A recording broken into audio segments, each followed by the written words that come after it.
অনেকেই কিন্তু বলি আমি ব্রাহ্মণ বলে জন্ম নিয়েছি, আমি কেন ওই এক আসনে গিয়ে বসে খাওয়া দাওয়া করবো, কীর্তন শ্রবণ করবো, একসঙ্গে ওঠা বসা করবো, এই যে জাতির গৌরব করি।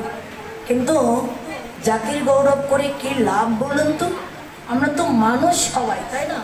এ পৃথিবীতে সবাই তো আমরা মানুষ, আমরা আকারে তো মানুষ। এই যে আমরা আকারে যে মানুষ, দেখতে যে একটি মানুষের মতো, বলুন তো সত্যিই কি আমি মানুষ? এ জীবনে সত্যিই কি আমি মানুষ হতে পেরেছি?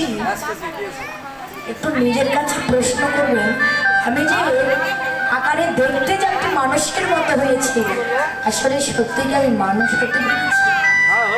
মানুষ কাকে বলেছেন? না, যার মধ্যে হুঁশ আছে, যার মধ্যে মনুষ্যত্ব জ্ঞান আছে, যার মধ্যে মায়া মমতা ভালোবাসায় পরিপূর্ণ আছে, যার হৃদয়ে